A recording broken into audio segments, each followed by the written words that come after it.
বলো কি নেবে বলো? বাটা কত করে? না রুই মাছ আমি নেবো না, আমার বাটা মাছ লাগবে। তো তুমি আমাকে বাটা কত করে দেবে বলো? তুমি পারলি তোমার, না পারলি চলে যাবে নি। তুই 200 বাটা মাছের দাম বেশি, তুমি রুই মাছ দাও। দাম বেশি হলেও এই দেখো তার মধ্যে মরা জ্যান্তও না। বলো তুমি কি? তাও তো সব মরা, এমন না যে জ্যান্ত, বাটা মাছ সব মরা মাছ। বাটা মাছ জ্যান্ত থাকে।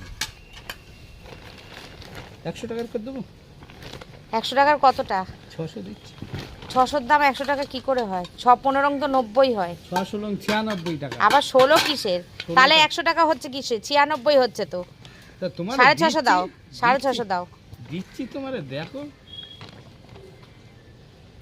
জল মল উঠছে কত, দেখো কত জল তুলছে দেখো। নেবা অরুণদা? বউ খেচে খেচে করবে, হ্যাঁ। আর একটা লাগবে দাদা? না লাগবে না, তোমার 650 দিচ্ছি। না 250 গ্রাম নিয়ে রাখো। সুপ্রভাত, শুভ সকাল বন্ধুরা। আশা করছি তোমরা খুব ভালো আছো আর সুস্থ আছো।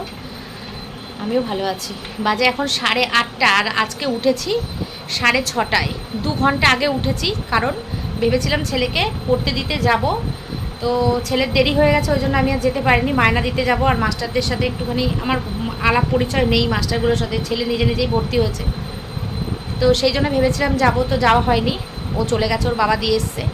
তো উঠে গেছি যখন, নিচের ঘরের কাজগুলো সব এলোমেলো ছিল, ভেবেছিলাম করবো, আর ওপর থেকে রান্না করে এসে না মানে অনেকটা বেলা হয়ে যায়, তো আর করা হয় না, এনার্জি পাই না। ওই জন্য উঠে পড়েছি আজকে। ছেলেকে দিতে যেতে পারিনি, তো কি হয়েছে, কাজগুলো করেছি। তো ভিডিওটা শুরু করলাম, দেখতে থাকো। আশা করছি তোমাদের খুব ভালো লাগবে। এই জিনিসগুলো আপাতত এখানে গুছিয়ে রেখেছি, ঠিক আছে। আর ওই যে ওই পাশে সব ছিল ছড়ানো ছিটানো, সব গুছিয়ে পরিষ্কার করে রেখেছি। ড্রেসিং টেবিল মুছলাম, বিছানা টিছানা সব তুললাম। এই যে সব কমপ্লিট গোছানো হয়ে গেছে। এখন যাব হচ্ছে উপরে, আর দোকান থেকে নিয়ে আসলাম চা পাতা আর প্রজাপতি বিস্কুট। এখন যাব ওপরে গিয়ে বাসন আছে, বাসন মাজবো। আর পাড়া থেকে তো মাছ কিনলাম, দেখলে ছোট ছোট সাইজের বাটা মাছ, জাবড়ি আনতে ভুলে গেলাম। তো বাটা মাছের ঝোল করব, ডাটা আছে, ডাটা দিয়ে আলু দিয়ে বাটা মাছের ঝোল করব, আর একটা কিছু করব, আর ডাল করব। যাই হোক, চলো ওপরে যাই। এবার চাটা খাবো, খেয়ে তারপরে রান্না বসাবো। কারণ এই কর্তামশাইয়ের আজকে অফিসের যাওয়ার কোনো সময় ঠিক নেই, কখন যাবে সেটা ঠিক নেই, দেরি আছে যেতে। ওই জন্য একটু আস্তে ধীরে রান্না করবো, গোছগাছ করে নিয়ে একদম মা করে দিয়ে আসবে, তারপরে আস্তে ধীরে রান্না করবো। এখন গিয়ে ভিডিওটা আপলোডে বসাই আর চা খাই। মা আসুক, মাকে ফোন করি, মা আসুক, তারপরে আস্তে আস্তে করে শুরু করবো কাজকর্ম। আর সকাল অনেক দিন পরে সকালে উঠেছে, তো বেশ ভালো লাগছে সকালটা, কি সুন্দর। অনেক দিন পরে দেখলাম, আর ঠান্ডা ঠান্ডা হাওয়া ভাল লাগছিল। ভেবেছিলাম আজকে বুঝি গরম কম পড়বে, তখন তো রোদ্দুর ওঠেনি, ঠান্ডা ঠান্ডা হাওয়া দিচ্ছিল, কিন্তু আবার যেই সেই শুরু হয়ে গেছে। মা আছে বলে এত ছোট ছোট মাছ রাখার সাহস পাই। মা একটু কেটে কুটে দেয় মাছগুলো, মাছ সবজি সবই কেটে দেয়। তো এই যে বাটা মাছ নিয়ে বসেছে, প্রায় 650 গ্রাম মতো বাটা মাছ নিয়েছি। তো সব মাছটা আজকে রান্না করব না, কিছুটা রান্না করবো আর কিছুটা রেখে দেবো। মাছের ঝোলটা যে কী ভালো হয়েছিল, মাছটা পুরো টাটকা তো, কাঁচকলা আলু আর ডাটা দিয়ে ঝোল করেছিলাম, খুব ভালো হয়েছিল। আর এদিকে বাসন কোসন মেজে নিয়েছি, এইবার রান্নাটা শুরু করব। একদম সব গুছিয়ে নিয়ে তারপরে রান্নাটা করব, তাড়াতাড়ি হয়েছে। রান্না শুরু করে দিয়েছি, হলো ডাঁটা আলু কাঁচকলা দিয়ে বাটা মাছের ঝোল, কটা তেলাপিয়া মাছও ছিল। আর এখানে হবে কচুরলতি, বসিয়ে দিয়েছি ভাত।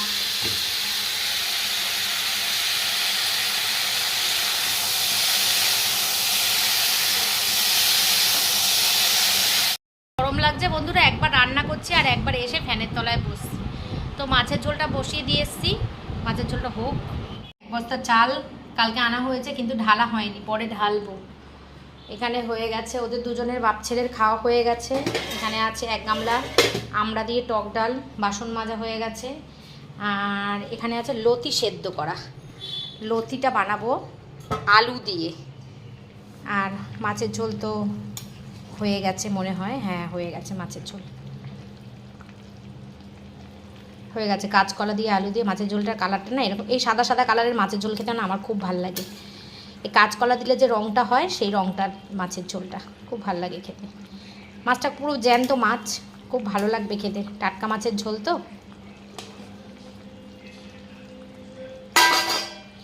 আর এখানে ভাত ফুটে গেছে। তোমরা মনে করবে যে ভাত এখন ফুটে গেছে তাহলে ওরা খেলো কি? তো ওরা ভাত বেশিরভাগ ভাত অনেক সময় থাকে তো ফ্রিজে, আমি রেখে দিই। তো যখন তাড়াহুড়া লাগে ওদের, তখন আমি ওইগুলোই ওদেরকে গরম করে দিই, সিটি দিয়ে দিই, ওইগুলোই ওরা খেয়ে নেয়, নতুনের মতন হয়ে যায়, কিচ্ছু বোঝার উপায় থাকে না। তো সেটাই করেছি। বড়মশাইয়ের মনে হচ্ছে আজকে কাজ নেই, অফিস যেতে হবে না। তো এই হচ্ছে খবর। এখন রান্নাঘর থেকে বেরোতে পারলে যেন মনে হচ্ছে বাঁচি, মানে আগুনের গোলার মধ্যে দাঁড়িয়ে আছি। আর ভালো লাগছে না আমার, যেন অসহ্য লাগছে। নিচের ঘরের কাজ হয়ে গেছে, এটা একটা শান্তি লাগছে। চারিদিক ছড়ানো ছিটানো ছিল, সেটা গিয়ে দেখবো পরিষ্কার টিপটপ। তো নিচের ঘরের কাজ হয়ে গেছে, ওপরের ঘরের কাজও সেরকম নেই। এই গ্যাসটা মুছবো আর লতিটা করবো, ব্যাস তাহলেই হয়ে যাবে। জিমে আজকেও যাব না, আজকে ইচ্ছা আছে ওই শোকেসের দোকানে গিয়ে শোকেসটা বানাতে দিয়ে আসার। ভাবছি ওই দোকানটায় যাব না, অন্য একটা দোকানে যাব। আর একটা দোকানে কথা বলে এসেছিলাম আমরা, তো ওই দোকানেই যাব। দেখি বিকেলের দিকে সন্ধ্যের দিকে বেরোবো। আর কালকে কাকুর দোকানে চা খেতে যেতে পারলাম না, কারণ প্রচণ্ড ভিড় ছিল, বসার জায়গা ছিল না। সেই জন্য আর গিয়ে বসিনি, নাহলে আমার এত সুন্দর একটা প্রিয় পছন্দের জায়গা সামনে দিয়ে চলে আসছি, বসতে পারিনি ওই জন্য। তো সেই রান্না করতে করতে যে তোমাদের সঙ্গে কথা বলেছি, আর আমি মানে ওপরে গরমে আমার এত কষ্ট হচ্ছে, আমার মানে মনে হচ্ছে মাথা ঘুরছে, আমি এক্ষুনি মাথা ঘুরে পড়ে যাব, চোখ মুখ পুরো অন্ধকার দেখছি, ভীষণ শরীর খারাপ লাগছিল। আমি ওই জন্য না রান্নাটাও শেষ করতে পারিনি, আর কিচ্ছু করতে পারিনি। আমি চলে এসেছি নিচে। নিচে এসে, নিচের তো ঘর দুয়ার আজকে পরিষ্কার করেই রেখে গেছিলাম সকালবেলা। তো নিচে এসে সব মানে ফ্যান চালিয়ে দিয়ে, আর নাইটিটা পুরো ভিজে পুরো চপচপ হয়ে গেছে, তার মধ্যে বেসিনের জল আটকে গেছে। সেইটা পরিষ্কার করতে গিয়ে আমার আরও কষ্ট হয়ে গেছে।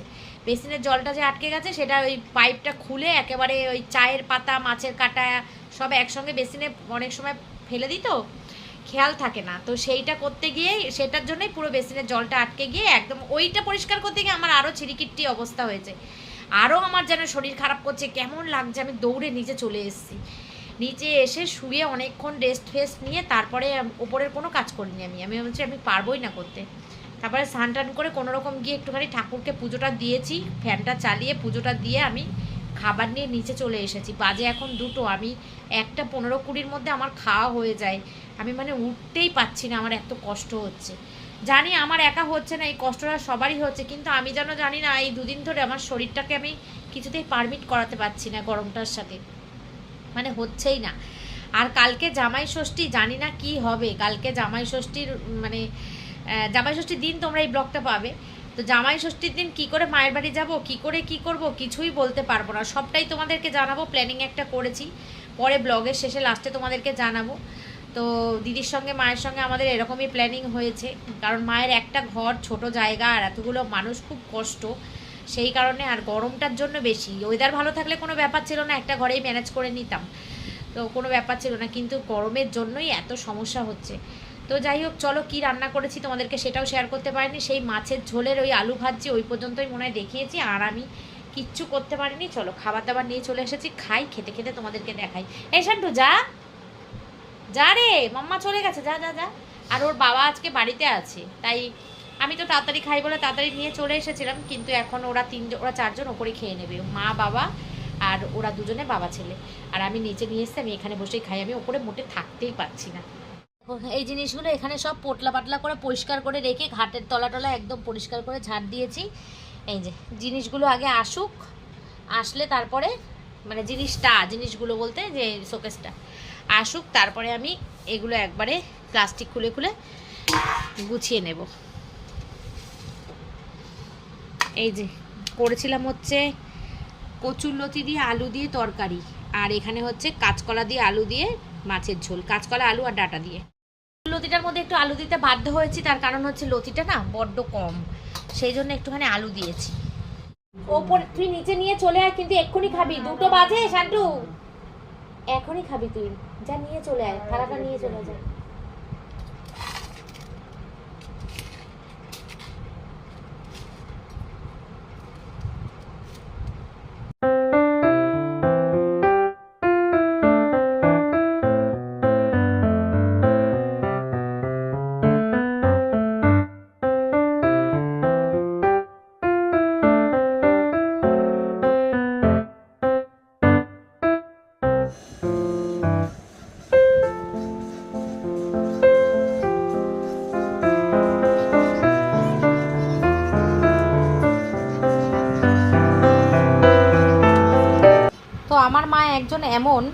মহিলা মানে কোনো জিনিস নিতে চায় না।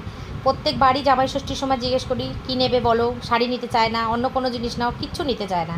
তো আমার বর বলছে খালি হাতে যাবো, চলো তোমার মার জন্য একটা ফুলদানি কিনি, তোমার মা ঘরে সাজিয়ে রাখতে পারবে ফুলদানিটার মধ্যে, কালকে মানে অরিজিনাল ফুল দিয়ে দেবো, আর অন্য সময় পরে তুমি প্লাস্টিকের ফুল কিনে দিও, সেটা দিয়ে ঘরটা সাজিয়ে রাখবে। আমি বললাম হ্যাঁ তা করলেও হয়, চলো যাই। তো সেই জন্যই এই মাসির দোকানে এলাম। এই দোকান থেকে আমরা পিকনিকের যে গিফটগুলো ছিল সেগুলো কিনেছিলাম। তো এই দোকান থেকেই একটা ফুলদানি কিনেছি, কিন্তু দুঃখের বিষয় এইটাই যে ফুল কেনা হয়নি আর মাকে এখনও গিফট করাও হয়নি, জানি না কি করব।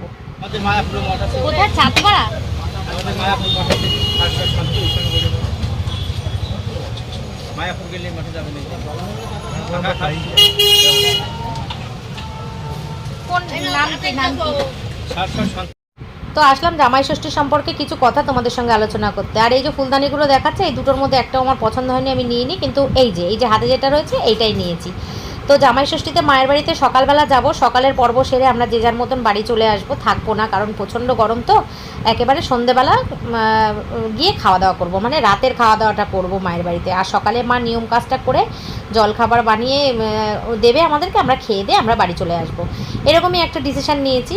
ওয়েদার ভালো থাকলে তো কোনো ব্যাপার না, একটা দিন বাবার বাড়িতে গিয়ে আনন্দ করতে সবারই ভালো লাগে। আর আমার যেহেতু পাশের বাড়ি, পাশেই আমার বাবার বাড়ি, সেহেতু আমার কোনো ব্যাপার না, আমি রোজই যাতায়াত করতে পারি। তো এই ডিসিশানটাই নিলাম আমরা জামাই ষষ্ঠী উপলক্ষে, মানে একটা কঠিন সিদ্ধান্ত আর কি। সারাদিন থাকতে পারবো না, এর জন্য মনটাও ভালো লাগছে না। তো যাই হোক, চায়ের দোকানে এসে গেছি, চা না খেয়ে আজকে খেলাম হচ্ছে আইসক্রিম, কারণ চা শেষ হয়ে গেছিলো আর অনেকটা রাত হয়ে গেছিলো। তো আজকের দোকানটা পুরো ফাঁকা। আমি সবসময় চাই দোকানটা এরকম যেন ফাঁকা থাক, মানে আমি যখন যাই, এমনিতে না, এমনিতে কাকুর দোকানে ভিড়ই হোক। তো যাই হোক, এই আইসক্রিম খেয়ে দিনটা আজকে শেষ করলাম। তো তোমাদেরকে বলে দিলাম tata, good night, take care.